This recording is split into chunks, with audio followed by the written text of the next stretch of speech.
and welcome to Misfits on Vinyl. My name is Spencer Strikert. I'm an actor, comedian, and one of your tits. My name is Aaron. Aaron is also an actor and one of the tits. Yeah, I'm going for my best Cosmo Kramer look. Dude, you look like George's dad more than Kramer. Thanks. you got Thanks. old man Costanza vibes. Well, I appreciate it. I feel like you're gonna teach me about Festivus. I will teach you about Festivus. It's my holiday. Aaronvis. Yeah, speaking of holidays, fucking Christmas is coming up. Christmas is coming. You know what's stressful about Christmas as you become older? People wanting to see you. It's the worst fucking part of the holiday season. Yeah, I don't like visiting people. I get pulled in I'm already feeling the pressure. We're getting pulled, me and Sarah getting pulled in multiple different directions about what are we going to spend Christmas on this day? What are we doing Christmas Eve? What are we doing on Christmas Day morning? What are we doing Christmas Day evening? Where are we having Christmas dinner? And now I have a question for you. Are Sarah's parents together? Yes. Okay, so that makes it a little bit easier because at least they're together. So you guys have two big ones. Yeah, neither of us are a product of divorce. Yeah, I am. Yeah. I think I was, okay, my mom told me recently, she was she told me, I always knew I was an accident, but then she was telling me the one time we're sitting there and she's like, yeah, I cried when I found out I was pregnant with you. And I was like, oh, that makes me feel wanted. You were like, happy tears? She was like, no. No, not happy tears. And I also cried every year of your birthday for the rest of my life. And it's been 28 wonderful years of that. 28 wonderful years. Cheers, buddy. All right, so we are back again at CAC's Podcast Bar. Loving it. This is episode 2 that we're recording here. We got some guests coming up in the next little while. I like that you called it our residency. Our residency? On the fucking podcast description. We're paying to be here. We are paying to be here, but it is a residency. Yeah, technically. Technically. It's not like we're a residency in Vegas. It's not like we're having our Adele or Katy Perry or Britney Spears moment right now. I do like, though, that you picked up on that because I wasn't sure if anybody actually read that. Yeah, I read it. Yeah, and then I copy from that to make the description for the Instagram. And I changed it because I was like, residency sounds fucking dumb because we pay money to be here. So it's not like we're getting paid to use their space. No. And I think that most people would understand that. They would look at that and go, oh, what a fucking idiot. Yeah. He's using the wrong word. Yeah, and you are. They wouldn't be at all judgmental of that because I am an idiot and I use the wrong word frequently. Yeah, well, Q 10 years from now when we have our residency in Vegas.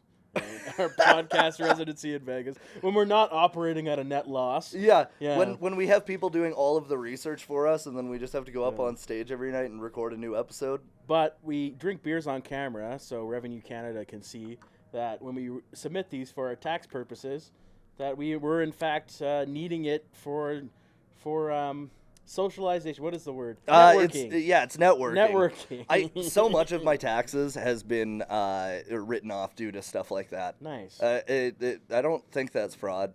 No, my taxes suck. So. Yeah, here's the thing. Your taxes, though, it is easier when you've got a job, one job that you're paying into and everything, and then you don't get hit at the end of the year, during tax season where they're like, oh yeah, you got paid $20,000, pay us $8,000. And then you're like, what the fuck? I kind of want to go back to making $11.25 an hour because the taxes I'm paying now are fucking pissing me off. Yeah.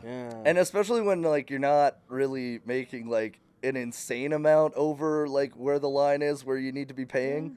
No, but you know what I mean? You're not pulling in a fucking $500,000. No. You know, you're pulling in slightly over what is considered the 1% here. I'm not making that much money, but it is pissing me off. Yeah, I started this job in June and I've paid almost $8,000 in taxes. Jesus fucking Christ. Yeah, it's fucking nearly $2,000 a month, man. Oh fuck. Yeah. I have to say one thing that really annoys me is now when I get gigs where they take taxes off of my pay. Yeah. Because I have my fucking GST number for a reason. Like, Spencer Streichert is a registered business. Like, I will have to pay my taxes at the end of the year. Don't take them out for me because that fucks me over on, like, what I can and cannot write off. And then I have to look individually at every single gig and be like, all right, well, did they take taxes off on this, or am I having to pay for them? Like, it's just annoying. It makes tax season a bitch. We are now a financial podcast. We're a financial podcast. Game stunk. So, Bitcoin. Yeah. Bitcoin. You want to talk about crypto? Hey, you got any crypto? Got any crypto? You want any crypto? I feel like I could have started FDX. I was learning about FDX today. I don't know what FDX is. It was that giant crypto trading company where they were all like just doing meth and playing League of Legends. Ooh. And stealing people's money, like billions of dollars of money. Yeah, they like bought like the naming rights to the Staples Center in LA and all sorts of stuff. Yeah. Really? Yeah. That's pretty amazing. They had like Tom Brady and Larry David do commercials to, during the Super Bowl like 2 or 3 years ago. I actually don't even hate that The guy much. just got caught. Yeah, he was like just investing everybody's money, and then when everybody cashed out, he was just paying everybody out with everybody else's money until there was no money left. But yeah, apparently he was just like doing amphetamines and playing League of Legends most of the time. They all lived in like a giant commune house in the Bahamas, and like they all had sex with each other. Yeah, it's like real fascinating. Oh, story. fuck, dude. Yeah, and they're like none of them are hot too. So like if I had billions of dollars, like at least I'd invite hot people to my commune. If we're all gonna fuck each other, all of them were super ugly. I would say, yeah. Okay, now here's the thing that I've always wondered about, like, because I've kind of like realized I'm attracted to people that are like easy to talk to. Yeah, that's a big one for me. Like if I can laugh Why are you with looking someone. at me like that? I'm not looking at not looking at you like anything, Aaron. Aaron, Did you get that on camera? I was not trying to fuck you. You were looking deep in my eyes. I did have fuck you eyes. I'm sorry. Because you're not wearing your glasses. Yeah, because I broke them. Yes. I guess I should probably mention that. I broke my fucking glasses. I don't know. Like, we mentioned it kind of on the podcast. What exactly happened? So, we were rehearsing a scene for Pewagan where I had to turn and run around a piece of the set. And and it was on my birthday, too. And I turned to run, and a piece of the set had shifted and fell in, like, right at, like, eye level. And I turned and, like, full sprint just fucking leveled myself on it. Nice. So I felt pretty dumb. I honestly felt worse that everybody stopped rehearsal to make sure that I was okay. But, like, it snapped the frame. The lens popped right out. Luckily, that didn't break. But also, I'm glad I was wearing glasses, because otherwise that would have just went right into my eye. And Yeah, that you been... were, like, rocking, like, the Slapshot look there. Like, the Yeah. Hanson brother look. I had the Yeah, Hanson tape. brother tape. Yeah, it was not good.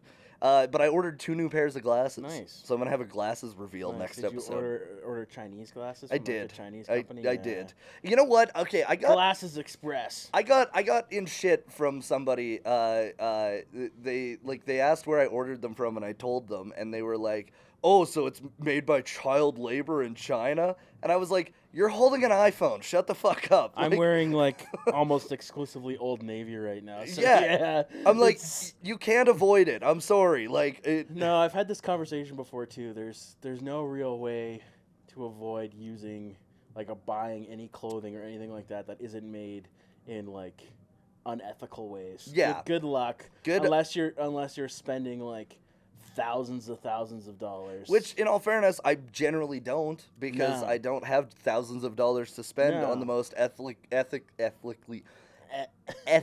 sourced things. This is my first beer. Yeah, there you go. I can't believe I talk like But this. yeah, no, it's a very difficult thing to overcome. I mean, why would I spend, $1,500 on one pair of glasses made in Montreal when I could spend $50 and get 2 pairs of glasses made in Beijing? Exactly. Plus, I got all the coating and everything Yeah, on them. yeah, fuck, Those are smudge proof. yeah, fuck. They're glare resistant. Congratulations. They're blue light Getting adaptive. super excited for this glasses reveal. Dude, they're so I sick. cannot wait. One pair I got because they remind me of my grandpa's glasses, and I think Nice. when I have my Louis Riel look back, it'll look really fucking I sick. remind you of your peepaw. Yeah, my peepa. Yeah, nice. You remind me of my peepaw. Aw, well, that made me happy. I want to mention this. So I was at my mom's wedding this weekend. Yes, congratulations to your mom. Yeah, congratulations to my mom and Joe. I'm very happy for them. I did a blessing in Cree. Yes. To start off the wedding. Nailed the blessing. was very happy about that. But when I was on the way out there, I pulled over in Medicine Hat to tell my parents like where I was at, and they were like, "Oh, make sure that you drive through Burstall and not Richmond." And like, because there's 2 turnoffs. You can take one that goes through like Richmond and then Fox Valley and then you head north, or you can take the other one that goes through Burstall and Liebenthal and then you head north, right? This is Saskatchewan for people that are wondering. Anyways, I was wondering. I was like, okay, why? And they said, because there's a cult in Richmond that has taken over the town, and they're harassing people who drive through it. Interesting. And so I looked this up. This is the craziest fucking thing, and I feel like it is not getting any media attention, but it should, because it's kind of funny. Apart from like the scary parts about it, this Filipino lady, who's an immigrant, declared herself the Queen of Canada. Fuck yeah. And she got all these nutbags to join her, right? And so she went to Richmond because she got like driven out of some city that she was in. I don't even remember the lady's name. It was Peggy or something. I don't know. God damn it, Peggy. Anyways, but I don't remember what her name was. But she got run out of whatever town she was in before, and she went to Richmond. And this guy had owned an abandoned school, and so he let her and her cult people like take over the school. So she declared him the premier of Saskatchewan. and then because Richmond is a town of like 75 people, they don't have like a police force or anything.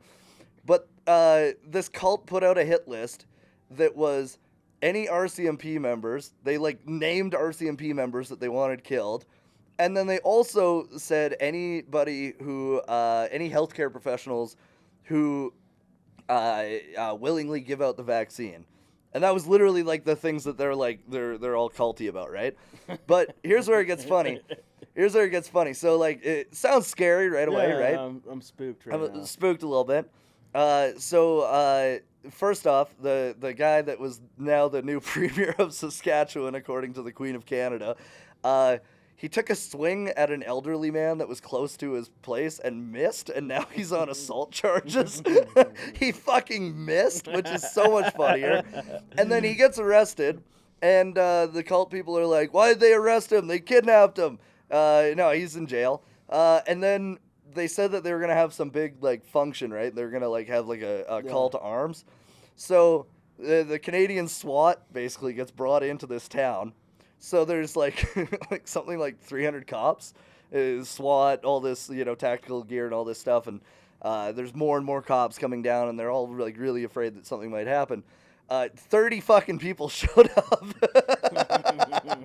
Like, they're failing as a cult so bad. And then the townspeople are just like sick of their shit, so they started throwing antifreeze over the gates to poison her dogs.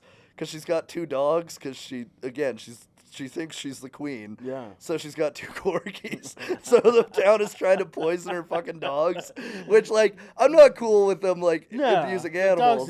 Dogs didn't do nothing. They're, like, they probably don't know anything. Yeah. But, or do they? The dogs got more interesting. Dogs honestly might be the Secretary of Defense. We don't know. Yeah. But the whole thing was, like, so fucking funny. And then I was talking to a cop about it at the wedding.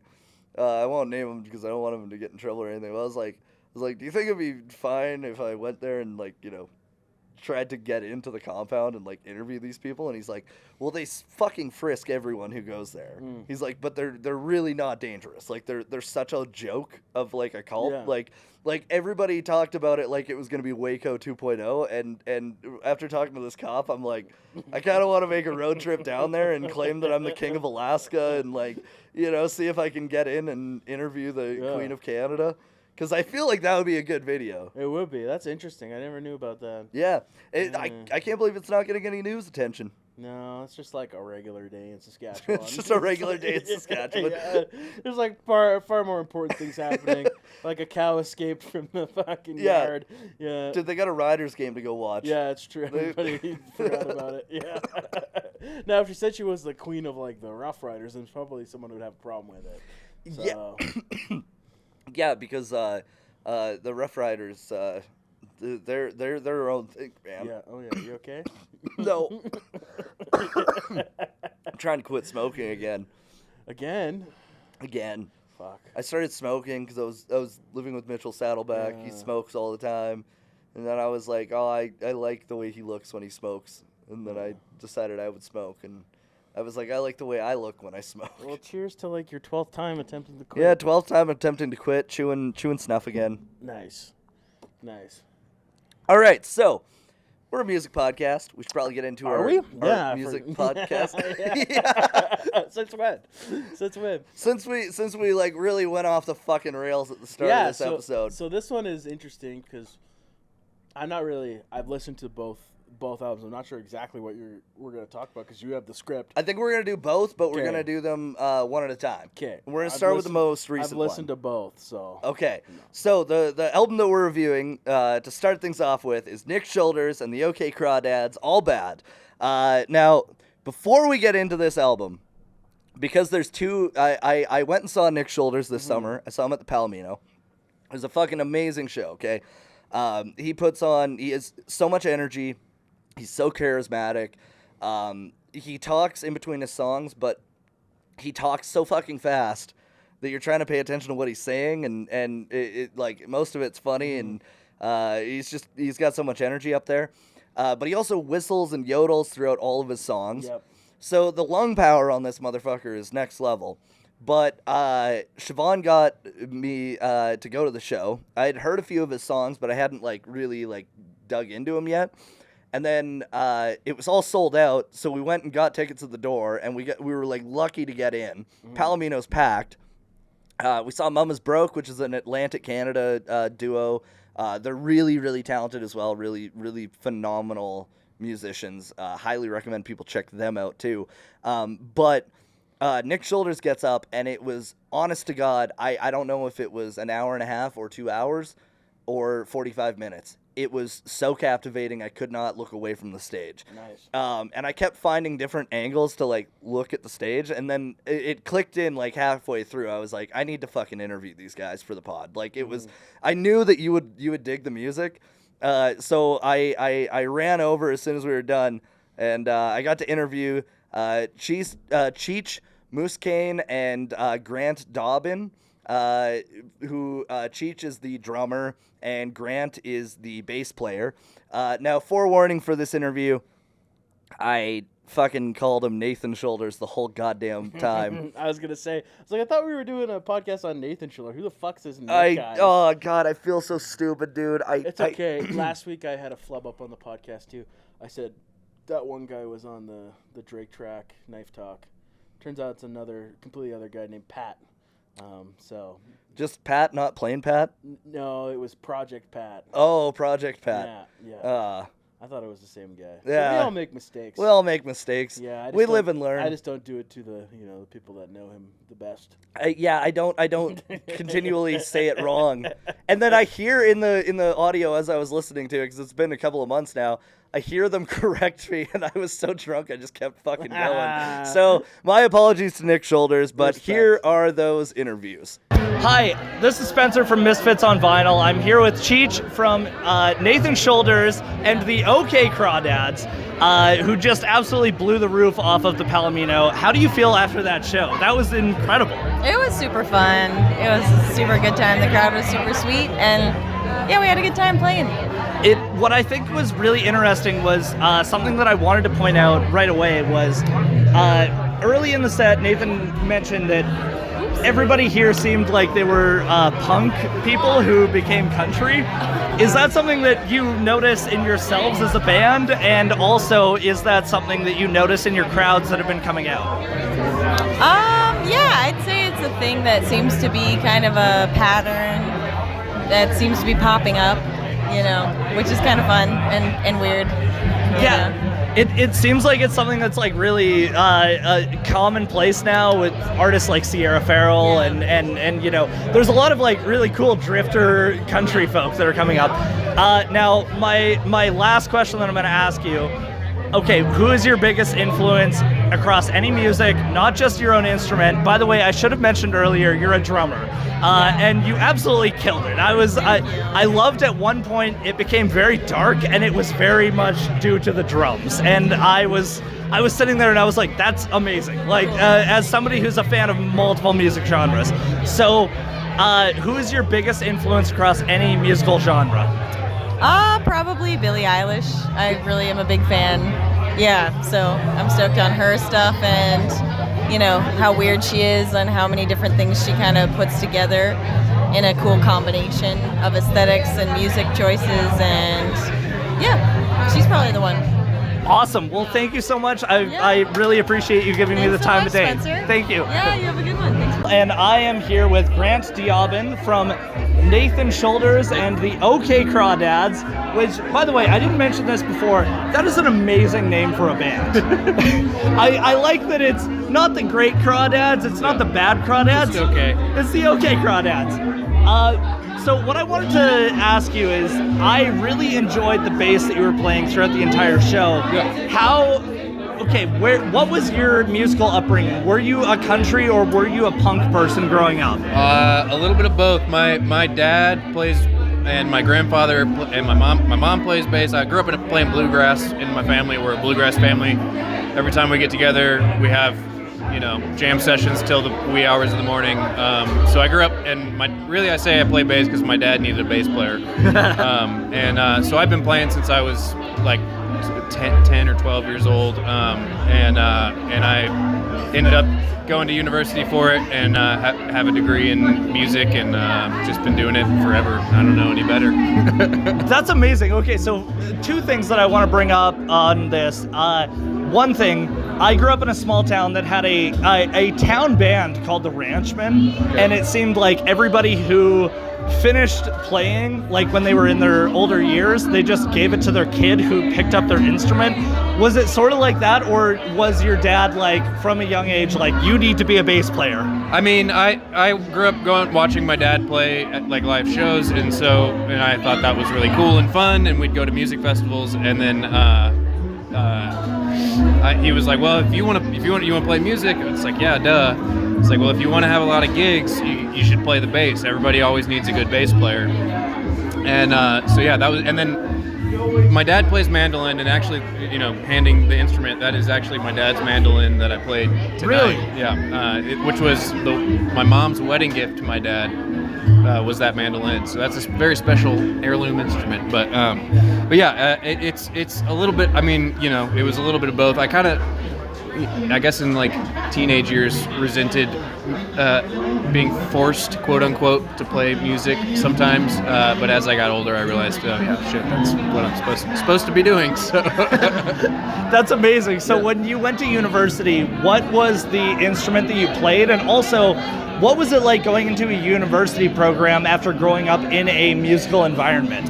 Yeah, I definitely had a one-up on some folks just because of like ear training, just learning to play by ear from a young age from my dad, and then I was playing the upright bass in the symphony and in the jazz big band and in the wind symphony as well at the University of Arkansas, and I think mostly out of that was really refining like rehearsal skills and how to make a band or a group of people playing together really tight. That's amazing. Well, yeah, I know that feeling where it's like you got to make it tight. Yeah. Because I'm a stand-up comic and nothing's ever tight. Yeah. Yep. All right. Well, I want to say thank you so much. That was an amazing show. Thank you very much. Have a great night and enjoy the rest of the time that you're in Calgary. Well, yeah. We'll see you later. Awesome. Thank you so much. Wow, wasn't that a great piece of media? Yeah, man, you weren't drunk at all. I wasn't drunk at all. I've never even heard it. Really? No. I thought I said it in the group chat. Yeah, I probably didn't listen to Oh, it. that's fair. Yeah. There was two things I wanted to point out because I listened to it again today. One, it was interesting because Nick Shoulders had pointed it out on stage, and both of them, I asked them the question about this, but like, right now you see a big crossover from people who are punk becoming country. Yes. And I think it's because country is the new punk. Like there's so many, we've talked about it before with the OCEU, Yeah. the Outlaw Country Extended Universe. Well, he's like in this weird spot. He's like prog rock of country music. He's like progressive country music, but he's doing like honky tonk old school country in like a progressive new way compared to like some of the sounds on this new album. Like one of them sounded like it was like Australian outback. Like, like didgeridoos in the background. That was Arkansas's Yes. Trouble or Travel, right? Yeah, Trouble. Trouble. And that song, he's playing the mouth bow, I think it's called. But it's an Arkansas instrument, but it sounds like a didgeridoo. It sounded like a fucking Outback song. Like, Yeah. I was expecting fucking Steve Irwin to pop out and Yeah. be wrangling a fucking crocodile. Yeah, Like, fuck me hot. Fucking stingray. Crikey. That's his last words. Fucking sting cunt, stun me. Fucking sting cunt, stun me. That was his final words. Swear to God. Actually, a big fan of the crocodile hunt. I am too. Yeah. He made me want to go pick up animals when I was a He kid. made me want to wrestle animals Yeah. when I was a child. Crikey, that gate is feisty. I had a dream from the first time I saw him, and that dream was to fucking put an alligator in a headlock and give it a noogie. Haven't accomplished it yet, but I want to. You know what? When we do Misfits on Louisiana, we'll do it. We should go to fucking Mardi Gras or something. Yeah, fuck. That'd be fun. That'd be fun.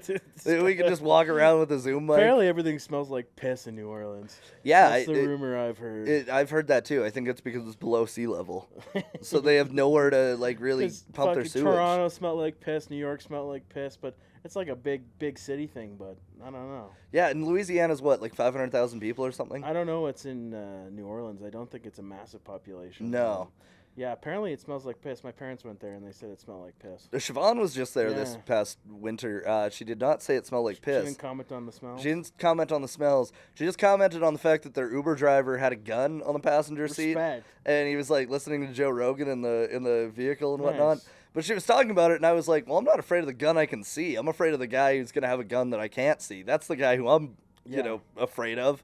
Like, I don't think your Uber. I'd be down to go down there and sniff piss and get mugged. Yeah, I'd That'd be be a down lot for of that. fun. Sniff piss and get mugged. Yeah, because somebody else. New Orleans, sniff piss and get mugged. Because somebody else might. I can't remember who was telling this story. I don't know who it was, but someone they knew went to New Orleans and he literally got mugged twice, and he was there for like a week. Fuck, dude. Yeah. So I'd be down. So we're a fanny pack. I'd be down. You can get mugged anywhere. Yeah, that's true. So, yeah. Sorry. First album. Sidebar. First album we're talking about is Nick Shoulder's newest album. It's called All Bad. It was released on September 8th of 2023. It was recorded at Mashed Potato Studios in New Orleans, Louisiana. There we go. What we just talked about. And at Homestead Recording in Fayetteville, Arkansas, which is Arkansas. where Nick Shoulders originates from. Nice. And who originates from Little Rock? He does not originate from Little Rock. Well, you know who does? Who does? A famous saxophonist. Oh no. Should I know them? Yeah, you should know them. Jerry Rafferty? No, they take a lot of flights on airplanes with very questionable people. Oh, Bill Clinton. Famous. Fuck you. That was a trick question. I'm pretty sure he's from Little Rock. Yeah. Well, he's always looking for little rocks. That's the current president's son. That's a whole different ballgame. Oh, dude, touche. Okay, so this album is an alt and prog country album. It's also got a little bit of traditional folk, as we just talked about. It was released by Garhole Records, like I said, September 8th, 2023. Now, the recording people on this album. There was Grant Diabin on the bass and harmonies. They had Cheech Moosekain on drums, harmonies, and then Jack Stutter was the lead guitarist, and Nick Shoulders did acoustic guitar, mouth bow, whistles, and singing. They all have fucking cool names. They all have really cool names. Yeah, fuck yeah. Like, even Grant's got a cool name. Oh, dude, and they're all really cool people, too. Yeah. Like they all got cool names. Like it's crazy, too, that Cheech. Grant only became a bassist because his dad was like, if you become a bassist, you'll always have work. And Nice. now he's in one of the best touring acts going right now. Recession proof. Recession proof. Play the bass. So cover art was actually done by Nick Shoulders himself. Yes, like the other album. Like the other album. He's actually a pretty phenomenal artist. He does a lot of murals all over the place. He does a lot of art in his hometown. And he seems to be really happy in his hometown. He seems to like really excel there. Nice. Seems to be where he's happiest. I respect that. Other photography was done by Joseph Wyman. It was engineered by Ross Farb, co-engineered by Sam Doors and Eric Withens, and it was mastered by Timothy Stolenwork at Stereophonic Recordings. Stereophonic. Stolenwork. That's like a tough name to be in. That's That's an artistic business. Yeah. You know, Stolenwork. What's your last name? Mr. Stolenwork. Yeah. It's like, who'd you get that done by? Yeah, Stolenwork. Yeah, okay, it's so whose work was it? It like reminds me of like, you know, it would be like that'd be a name of like a record producer in a movie from like the 1930s. Yeah. I'm Mr. Stolenwork. Come here, record a record with me, son. It's not Colonel Tom I Parker. don't know. And then the boys from Brother Were Out There get on there. I am a man of constant sorrow. Yes. We got a radio hit. It sounds like somebody who would have had minorities write down songs and then Yes. have them re-recorded by white people. Like Hesh in The Sopranos. Yeah, exactly. Yeah. Yeah. I'm just hitting every reference. Hitting today, every yeah. reference, man. I saw Hesh in an old Law and Order episode, and the same episode that he was in, Janice from The Sopranos was also in. Nice. It was very weird. I Did saw. she have the tattoo? That's fake, right? I don't know. Yeah. I didn't check. Yeah. I wasn't looking. I very- like that, like, recently, like, we've been Sopranos fans for a long time. We're ahead of the curve. We're ahead of the curve. Recently, the Sopranos has had, like, a big resurgence, and I've seen, like, a bunch of videos about people doing, like, Soprano-themed Halloween parties, and everybody was Chrissy with the neck brace on, and, yeah. Oh, fuck. Yeah. Dude, you should go as, who would you go as for Halloween from The Sopranos? I would go as Tony. Tony? Of course, man. It's Yeah, the yeah. best. It's the best, yeah. I got some Tony Soprano swag in my closet, too. I could probably rock. Yeah, You know? I could do some Tony looks. I could see that. I could Yeah. see that. I think I'd go as Silvio. Yeah? Yeah, I think I'd be Silvio. Big pussy. Uh, Anyways, I'm on my distraction mode. It's like old So, times. Old times. Toast First was written by Chris Aker. Blue Endless Highway was written by Jim Cheatham. Cheatham. Might be Cheatham. Cheat 'em. And all the other songs were written by Nick Shoulders himself. Nice. Now I'm going to skip ahead because I think what I'll do is we'll do all of All Bad, and then we'll do all of Okay Crawdads, and then we'll do About the Artist. Nice. I just want to pull up one thing. I was just getting the name for this one.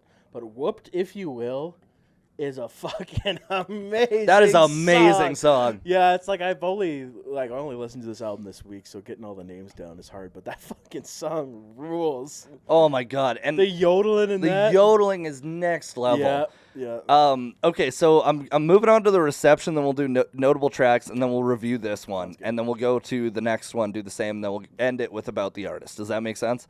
Okay. So, reception for All Bad, SavingCountryMusic.com gave it an 8.1 out of 10, and Trigger, the writer, said, "Sure, all of that talent is great, but what makes Nick Shoulders so valuable to his audience is that he can match those skills with original songs that showcase his soaring and varied talents instead of wasting them on tripe or acrobatic vocal performances just to wow a crowd. Nick Shoulders has something to say and the capacity to convey it through his songwriting." He later went on to say, "Nick Shoulders is like no other. We have Tyler Childers and Zach Bryan doppelgangers coming out of our ears and signing major label deals left and right. But the future of Nick Shoulders is secure because nobody can do what he does. He's a national treasure and a talent to behold." Nice. Well, we were talking about this before. It seems we talk about a lot of country music on episodes that aren't country related, but like there is this resurgence now of like the singer-songwriter. Yeah. This is where we originally got into the discussion about what's outlaw country, right? Because there's like the Tyler Childers and Zach Bryan, all these new guys that are coming out that are doing this differently than the bro country, right? Yeah. But I think Nick Shoulders is a whole different category. I think they nailed it. It's a whole different category. It's, much more unique. Even though what those guys are doing is unique in the sense of country music as a whole, but what he's doing is completely different. It's so different, and it's it is refreshing. It's Yes. refreshing to see somebody come on and not just be an amazing singer-songwriter, but to bring something new to the table and to have a very distinct voice. What I think that he does really well is he encapsulates this like millennial mindset and applies it to this small town feel. You know, that's one thing that I thought was really impressive about it is how progressive his lyrics are, because you see a lot of people that sound like this Yep. and look like him that say horrendous shit. And that's one thing that really drew me to him as a performer, was just listening to his lyrics and being like, fuck yeah, I'm glad that we have this nowadays. Because country was always about speaking from the voice of the downtrodden, or uplifting the downtrodden. Yep. And so much of mainstream country is just like, you're rah America, and it doesn't need to be God's country. God's country. But Try that in a small town. It's like, you know what, Jason Aldean, try going to a small town and talking to fucking anyone. Yeah. Please do that. You will feel dumber than you already are. Yeah, no. It's like, I would compare a lot of those guys to like Lamley's Western wear Yeah. here in Calgary. A lot of those guys buy their Western stuff for the Stampede, and that's about it. Also, anybody with a cowboy hat like Jason Aldean's that walks into a small town gets the shit beat out of them. Like, it's just, I have no illusions about myself personally. I'm not a country person. Yeah. But I enjoy the music. I enjoy the country culture of country music. Yeah. This sort of country music. I like a good honky tonk. Yeah, but like that, Jason Aldean is so funny. That video is so bad. It's so bad. You brought it up. It just made me laugh. It's so funny, too, because like I made a video making fun of him, and I had to take it down because I was getting fucking death threats online, which is fucking hilarious to me, because I'm like, first of all, unlike Jason, I did grow up in a small town, and I hold none of his views, so I feel like I can make these comments. Anyways, Rachel Klost of No Depression said, Shoulders slowly tweaks our noses by overlaying traditional country sounds with sly parodies. On hook, line, and sinker, he declares himself to be a largemouth bass turd, and then pokes fun at reverend country songs with titles like Mama Tried, about the ills of doom scrolling, and won't fence us in. But Shoulders never even approaches parody or camp at all on All Bad. His own reverence for classic country is as deadly earnest as his lyrics. She went on to say, country music needs to have substance and offend the mighty, not the downtrodden, to just do that.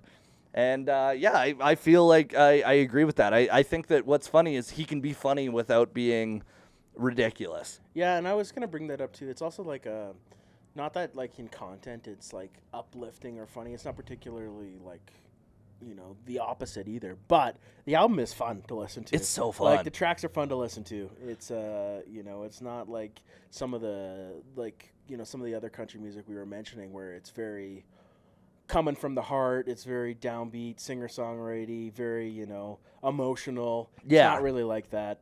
It's fun to listen to, even though the lyrics do have content to them. Oh, yeah. But it's just it's a good time to listen to. It's a good time. And you know what else it reminds me of? This is something that I noticed right away is, like, it reminds me of Dwight Yoakam in a lot of ways. In his, like, presentation and his just, like, joy with his fucking music, even when he is singing about serious shit. Yeah. The last review that I have, they gave a 6 out of 10 on Holler, and Ross Jones said, where the album does feel prolonged in places, it's pleasant, encompassing musicianship, and Shoulders' knack for the exuberant melody goes some way in justifying a lack of variety. While he's adamant in pointing out the shit in the world, he's determined to offer some element of levity. After all, it's not all bad.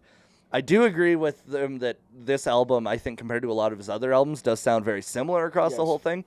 But I would also say that's not necessarily a bad thing, because I could go to a party, throw any of these songs on the rotation, and I don't think people would give a fuck, No, and I think some of it is too, is like we've talked about this with other artists too, where there isn't a progression and sometimes we knock it on certain things. But I think it's really case by case. Like, he's a small artist too, right? Like we had this conversation when we did the Strokes. Like when we first talked about some of the first albums the Strokes did, there was a big knock on them about their second album sounds so similar to their first album. Mm-hmm. Like, Is This It sounds the same as Reptilia or whatever it was. So that was like a big knock on them, and they got a bunch of heat from that, from not particularly us, but everybody at the time was giving them heat. Doesn't sound different, but it's not always a bad thing. No. Like if you can do something really well, why not keep doing it? And that's the thing, is I feel like he still has evolved album to album, and there is quite a bit of variety if you listen to something like Rather Low. Yeah. You hear that song, and then you hear anything from this album, and you're like, oh, that's a little different. And it's not like his particular genre of music is overly saturated either, where like the garage rock scene, once the Strokes hit the scene, it became very much so saturated with other bands trying to be the Strokes. Yeah. Right? So it's not like it's a similar situation. He's still a small-time artist. He's in a genre that's not, all-encompassing or popular compared to other styles of country music even, right? Yeah. So, I don't know. It's an interesting comment by that guy, but I don't think it makes much of a difference. No, and I also think the 6 out of 10 is a little odd, in my opinion. Personally, I as a music aficionado, I think that statement is fucking dumb. Yeah. All right, so notable tracks on All Bad. We had All Bad. Whipped If You Do, like you said. Won't Fence Us In, which is one of my favorite ones because it's a continuation of a Gene Autry track, which I think is like a spiritual continuation, which I really enjoy. Blue Endless Highway is a fucking great one to be listening to if you're driving down a backcountry road. It's amazing. Hook, Line, and Sinker. I loved how clever the lyrics were. I was having fun with that. I was listening to that in the car in Yellowknife when we were on tour, and it was funny because it was like me, Renalta Arluck, and Aaron Wells sitting in the car there. And when that song came on, we were all fucking laughing. We were having a good time. And I was like, it's amazing that you can do that. You can fucking make people have so much joy just from something silly. And one track that I really wanted to point out is the opening track on the album, Horse Whisperer. Yeah. I like that it's just basically whistling with a few minor instruments added in, but like they're not the focus. The whistle is the focus. It had that gave me like a similar vibe to like an Orville Peck sort of track. Yeah, that's like as soon as I heard that, I was like, oh, this reminds me so much of like Orville Peck when it came on. Yeah, great song too. It's such a good song. Yeah. All right, so do we want to review this one now? Yeah, let's review it. All right, so every episode we review on technical, musical, lyrical, album art, reception, and does it hold up. Now, when it comes to technical, what I would say about all of his albums is they sound very similar in terms of like the crispness of instruments are layered, I think, pretty appropriately. I think that there's sometimes where the lyrics, you can get lost in them a little bit, but it's not like it's the end of the world because you can always pick it back up again in the chorus. So technically, I'd probably go a 7.5 out of 10 on this album. I'm going to come in at a 7, I think. 7? Yep. Yeah. Okay, so 7.25. Musically, though, I'm going higher on this one. I would too, just because some of the unique sounds we brought up. Like, it is progressive country, but he's also doing it with like traditional instruments that don't make appearances in country music anymore. So I don't know, man. I'm gonna go an 8 on it. I think I'd go an 8.25 personally. Nice. So we're at a 7.5 right now. Lyrically, I think he's his own songs are amazing. The ones that he's covering are good too, or the ones that were written by other people. But if we were looking at just his lyrics, Hook, Line, and Sinker, again, I'm putting that one above and beyond because it's silly and fun and I like it. And fuck you, I like it. I'm going at a 9. There was one lyric that stuck out to me. I can't remember it verbatim, but he was comparing being in your hometown to like living in a cage. Can't remember what track it's off of, but it stuck with me for some reason. So I don't know. I'm gonna go with like a 7.5. I think 7.5. Yeah. All right, so we're at like an 8 right now. Album art, I would go. Both of his album arts, I'm gonna probably rate the same. No, I think that it's pretty cool. It reminds me of like. In the 90s when there was like the grungy like cartoons and shit, and they would fuck around with it. It reminds me of that so much, and I just love that style. I like that he actually did his own album art. Yeah, I appreciate that he's doing it himself. Yeah. What are you rating it for? I'm going with an 8. Nice. I'm gonna go for a 7 on it. You're going for a 7? All right, we're at a 7.75. Reception. It's been received well by people that are actually listening to a lot of country music. The one review that was a bit of a dud, I felt like that was an outlier. And I think, we can't really compare commercial success on this because he's not at a level of like Tyler Childers or even Coulter Wall, Yeah, but I mean, if he's getting like high praise from like a website called like Save Country Music or something like that, it's probably in good hands. I think I'm gonna go a 7.5 for reception on it. 7.5. Yeah. I'd come at you with that too. So we're at a 7.75. Does it hold up? I'd say as of right now. Album. Yeah, it certainly does. Yeah. All right. So now let's get into the second album, which is Okay Crawdad. It was released December 19th, 2019 through Garhole Records. It was his second release, but his first full-length album. I should have mentioned before, All Bad was his fourth full-length album. Nice. So there's one in between there. Yeah, there's two in between there. Two in between there. There's Home on the Rage, and there's one other one. Fuck, I forget what it was called. That's okay. Coined the genre progressive country with this album. He has yodeling, whistling, hints of bluegrass, honky-tonk, and Cajun flair. It's a tight 35-minute runtime. Nice. Songs Rather Low and Too Old to Dream have millions of streams online. Recorded and mixed by Ross Farb in May of 2019. Mastered by Timothy Stolenwork. Again, he's working with a lot of the same people. Timothy! Album art and all songs were done by Nick Shoulders, except Ding Dong Daddy, which is a public domain song, and Surf de Mardi Gras, which is a traditional fiddle tune arranged for guitar by Cass. The band was Grant Diabin on the bass and the mandolin. Also, fun fact, his mandolin that he plays was his dad's mandolin. Nice. That was a wedding gift from his mother to his dad. Oh. Yeah. That's a fun fact, yeah. Cool. Yeah, I thought that was a cool one. Cheech Moosekain was on the drums. Cass P. Ian was the lead guitar, and Nick Shoulders singing, strumming, and whistling. Now, this one, there was a few more reviews for it, but it was odd. So Trigger from Saving Country Music gave it an 8.5 out of 10, so higher than his newest one. He said, we love to talk about vocalists who could sing the phone book, but it's often a serious challenge for gifted singers to either find or craft the right songs to complement their abilities.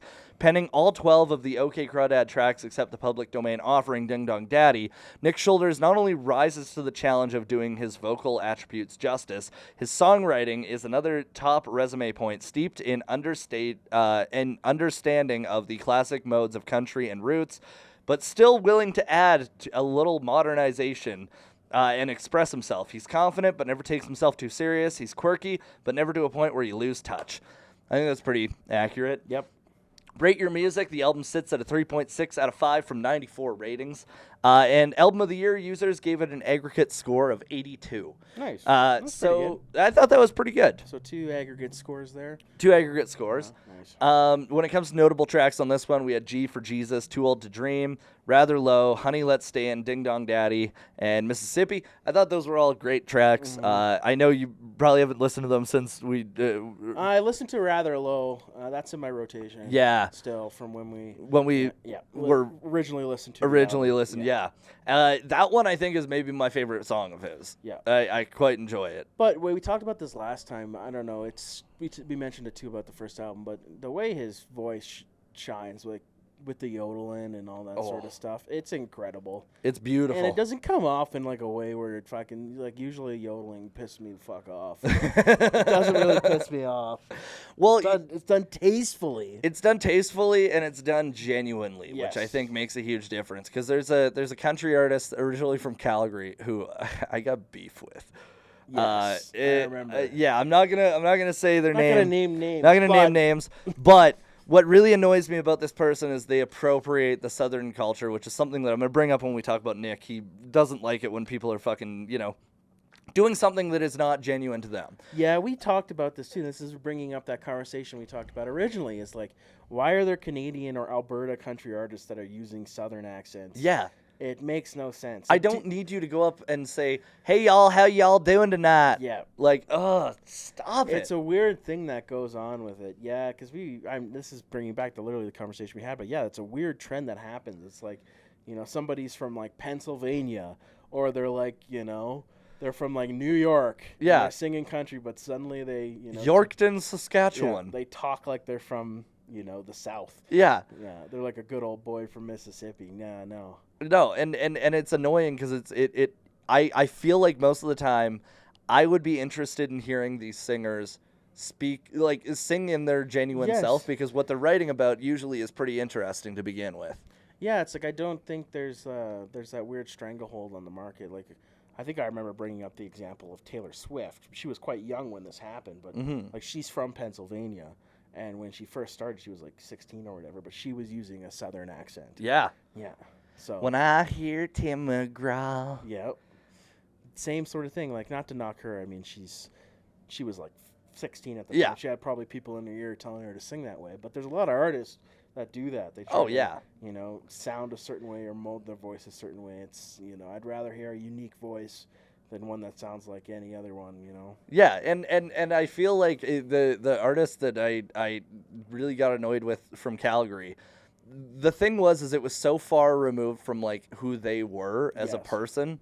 Like their entire persona was like, bluegrass and yodeling and I'm a Southern belle, da, da, da.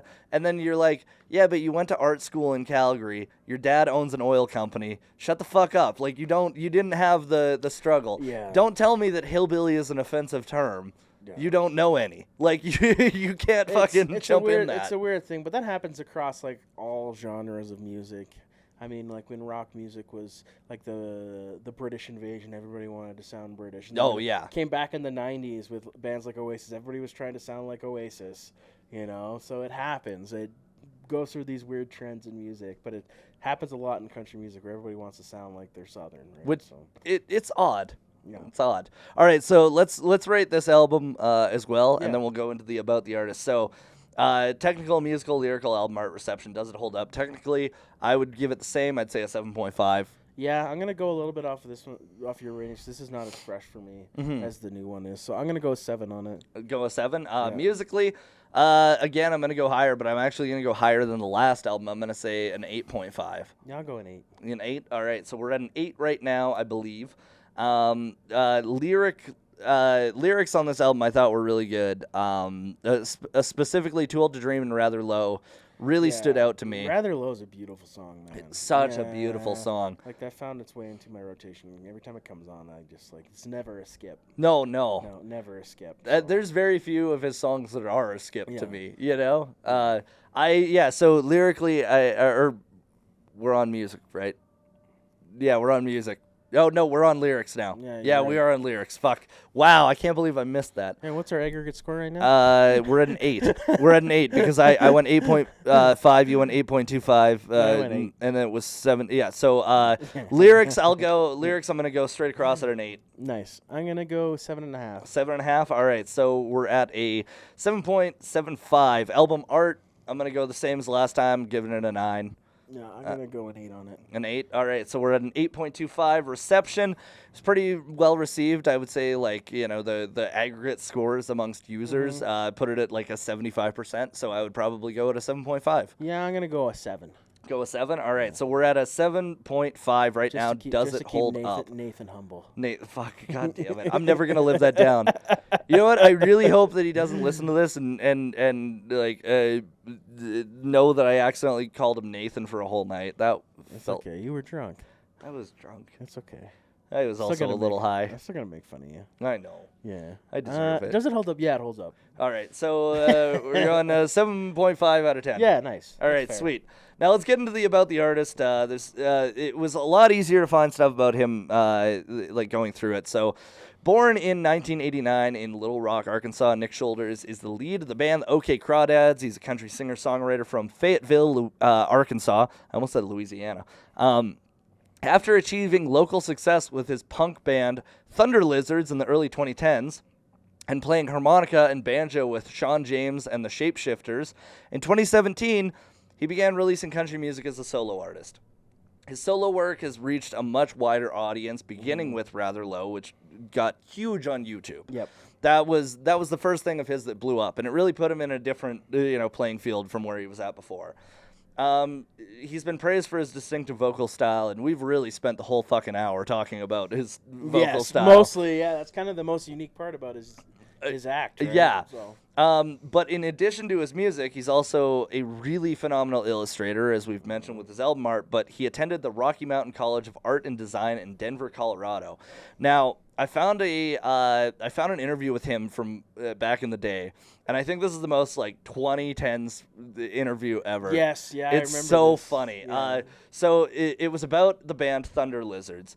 Why did Thunder Lizards happen? Please be specific. And he said, it's been in the making for about 5 years. I played drums in a metalcore band in high school that did a little regional touring and recording. We broke up right before I moved to Denver for school back in 2007. It was awesome being involved in music that young. Having your parents drive the van to shows out of state was hysterical. But by the time that was all said and done, I was really fed up and with the type of music I was playing and the stuff I was listening to.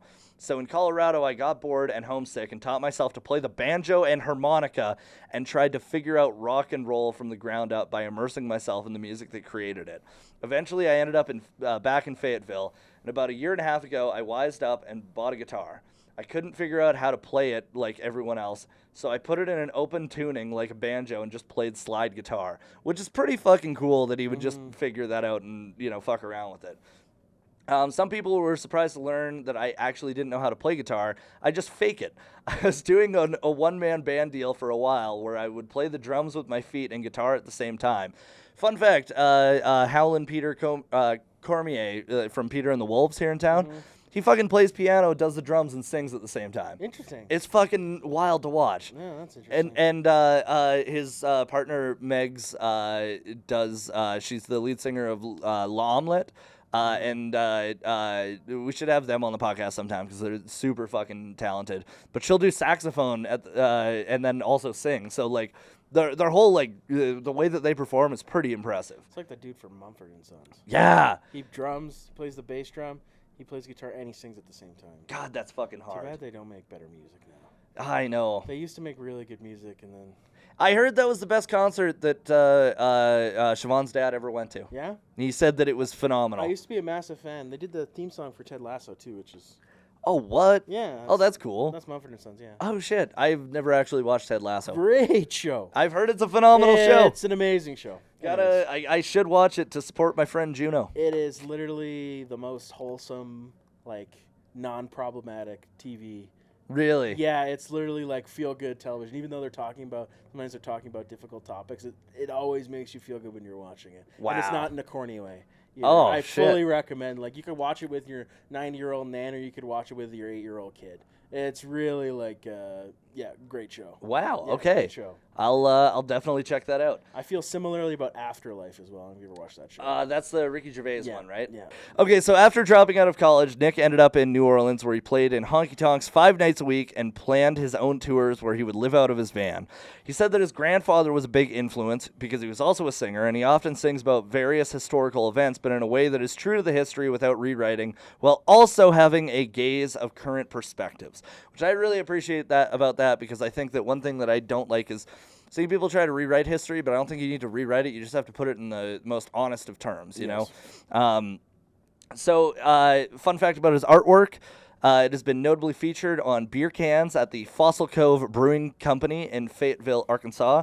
And he has also created additional mural installations in Fayetteville at the Smoke and Barrel Tavern and the Little Bread Company. I feel like we should just go to Fayetteville. Yeah. I'd be down. Fuck New Orleans. Fuck New Orleans. Arkansas. In Arkansas.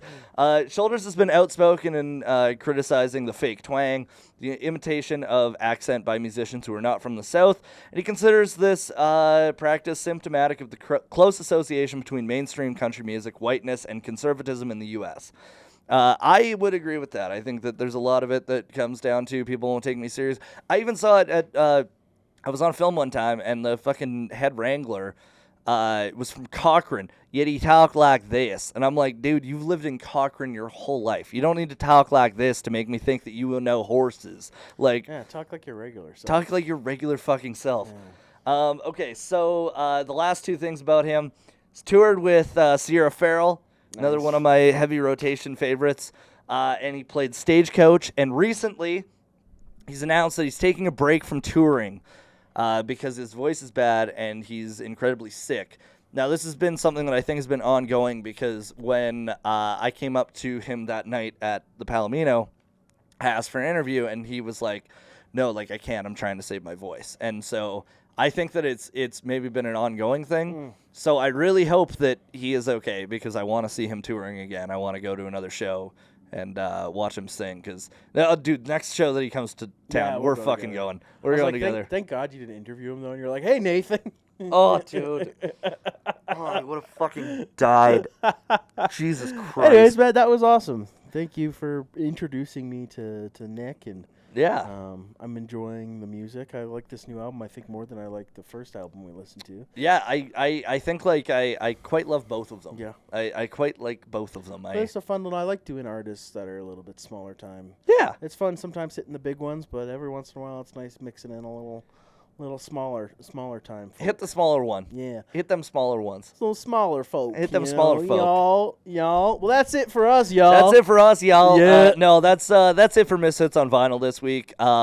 If I should mention this, I'm going to be here at CAX actually on Thursday, headlining the show here in Calgary. So if you want to come out and cheer me on, that'd be awesome. Laugh, do whatever you need to do in the audience. I don't really give a fuck. If you want to, give us a good rating. Please do. Yeah. And then shit on us. We don't care. Just give us a good rating. Or we like it when we get DM us. Yeah. All your hatred towards the two of us. All your hatred, all of your music recommendations. Yes. A little bit of both. Don't send me death threats, please. I don't like those. I'm not against them. I'm not totally against them because I feel like most people actually won't do it. But there's always that one person that's not in the lame cult that might actually do it. I would send back life threats. I'd be like, I hope you get that job. You'd be like, I hope you have a kid. I hope you get that promotion, buddy. He's like, kill yourself. Be like, I hope you find a wonderful woman and have a happy life. Hope you get that good mortgage rate. You know what? That's a nice thing to say to these people. All right. Well, thank you so much for tuning in. I'm gonna have some tour dates to announce pretty soon here. Coming in the new year. It's going to be all over Western Canada. You're going to be going on tour too? Yeah. Fuck yeah, okay. Yeah, let's do it. Let's do it. No, but we will have a live show pretty soon to announce. So we'll announce that when we get that. That's news to me. All right, thanks, guys. I was just trying to make it. I was trying to add you into it. Oh man, I failed so hard. That's okay. That's news to me. Anyways, we'll see you on tour. We appreciate you listening. And anal contusions.